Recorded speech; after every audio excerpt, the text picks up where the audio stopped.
So as everyone knows, I'm a very unhealthy person. So keeping with that tradition, I am going to be making crispy sliced potato wedges.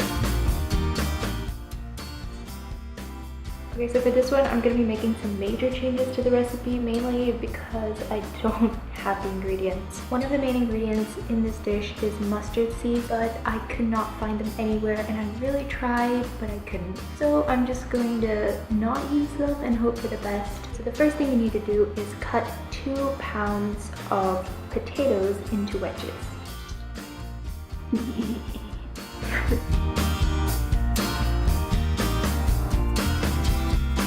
I have my potato wedges of varying sizes, I need to boil them with 1/4 cup of salt. Right, the potatoes are in the pot. Now I'm gonna add some salt. Turn on the heat and let it boil. Once that boils, you're supposed to leave it in there for like 2 to 3 minutes to simmer. Is that simmering or is that boiling? After the potatoes are done boiling, you're supposed to drain them and arrange them on a large plate. I found the largest plate I have, which is this right here. I'm really hoping that they fit on there. So as you can see, the single layer laying out potato wedges idea didn't really work out. Now you just have to chill that plate of potato wedges for 20 minutes until they're cold. I'm assuming that means put in the freezer. The recipe said these are supposed to be fragile until they're chilled, but are they that fragile? They seem pretty fine to me. While those potatoes are chilling for 20 minutes, I'm going to be preparing the other things that we're going to need later. The first part of that is like the crispy crust part on the outside of the potato wedges, which involves those mustard seeds that I said, and a lot of other ingredients that I don't have. Yay! One of the few things I actually do have for this recipe is flour, so I'm going to use that. The rest of these ingredients is going to involve a bit more improvisation. Salt, pepper, garlic, spice, cumin, because as we all know, I love that. Weird, awkward yellow powder, and finally some turmeric. And now we're going to mix that all together. Perfect. I kind of feel like Professor Utonium from the Powerpuff Girls making this, like sugar, spice, everything nice, mix it all together. Am I gonna get Powerpuff Girls? I hope so. The next part is the sticky white stuff that you need to put the potatoes in so that the powder that I just made can stick on it, and that is supposed to be buttermilk. What is buttermilk? Whatever it is, I don't have it. Luckily, I found a website online that says to make buttermilk, you just need to mix yogurt and milk together and end up with like a sour, milky thing. So there is some disturbingly gross looking yogurt in a bowl. There is absolutely no way to make that look appetizing. And now I just gotta add some milk. And stir. Well, I've just ended up with some white sludge. Oh my god, this looks really bad. So there you have it, my version of buttermilk. Let's see what happened to those potatoes. Is it cold? Yep, cold. This next part's gonna be fun. Here's how it works. Take a potato from there, you drown it in there, then you roll it around in there, then you put it on there. Simple. So for example, take this one, put it in there. Oh my god, oh my god. Oh, this, no, okay. Okay, and then you roll it around in there and it should stick. And you just lay it on here. How attractive do my hands look right now? Okay, so I just have to do that for all the other potatoes and then I'll get back. Well, it only took me 92 years, but I'm done. So now it's time for a bit of an experiment. The original recipe says that you're supposed to fry the potatoes in a pot full of oil on the stove. However, I have this machine here. See it? Yeah. That fries stuff with like hot air. Supposedly it's healthier. So I've split the potato wedges into 2 batches. I'm gonna fry one on the stove in oil and one in that machine, and I'm gonna see which one tastes better.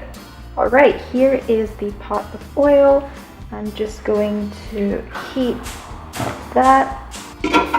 And while that's heating up, I'm going to try to figure out how to use the other machine. I've got the potatoes in this little basket thing, and I think you just need to put that in the machine. According to this instruction, it says for potato, it should be 180 degrees Celsius for 18 to 25 minutes. And I heard that you're supposed to move them around about halfway. So set the temperature to 180, and I'll set the timer to halfway of 25 minutes, which is 12 minutes. Alright, and I'll just leave that to go. Meanwhile, the oil is starting to get really hot, so I think I'm going to be putting the potato in there too. Those are sizzling away in there, and that is only supposed to go on for about 6 to 8 minutes. I need that to protect myself. Alright, it's been 8 minutes for the stove one, so let's see how it's doing. Still sizzling. I can see that whatever coating I put on there has browned, but it seems like most of it has fallen off. I'm going to go fish them out. The machine has also stopped, so that means it's been halfway through. I'm going to see how it's looking. Alright, well, it looks like absolutely nothing has happened in there. Has anything changed? Can't tell. I'm going to put it in for another 12 minutes and see if anything changes, but right now it looks pretty raw. It actually smells really good this time, so I'm hoping it worked. Let's see. Oh, it's really hot. Whoa! You see the char there? I think I may have put it a little bit too long. Well, it took me a long time to scrape those out of the thing, and I burned my little finger while doing it, but finally got it into a bowl.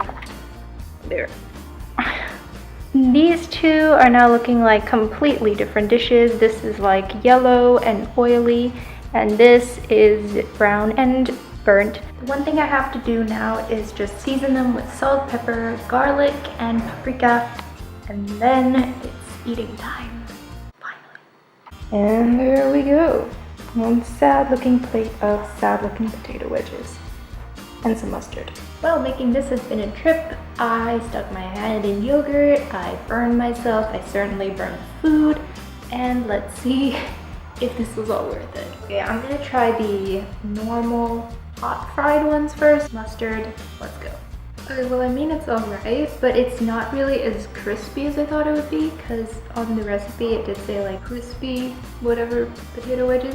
Not that I followed the recipe, maybe I should have fried them for a bit longer, but it tastes alright. Now for the burnt ones.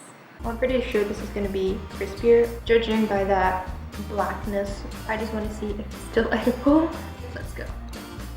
Okay, this looks really burnt on the outside, and it is, but apart from the kind of the taste of the char a little bit on some parts, this is actually really crispy. And it's soft on the inside, like you've got that crunch and then that warmth. Compare the two recipes, I think I'd say that the one made in that air machine thing is definitely drier, which makes it crispier because the oil just kind of makes it all a bit soggy. And if you really want that crispiness, that machine works really well. Promise I'm not trying to sell you this machine. Plot twist, this video is an advertisement for that machine. Buy it at a store near you.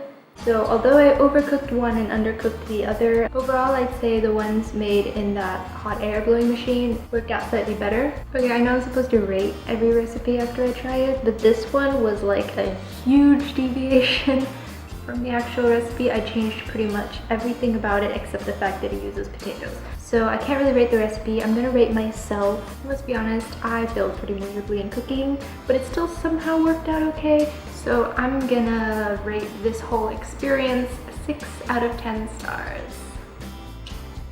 Okay, so this has been fun. I don't know what recipe I'm gonna try next or if I'm gonna do something else. I'll see. Bye!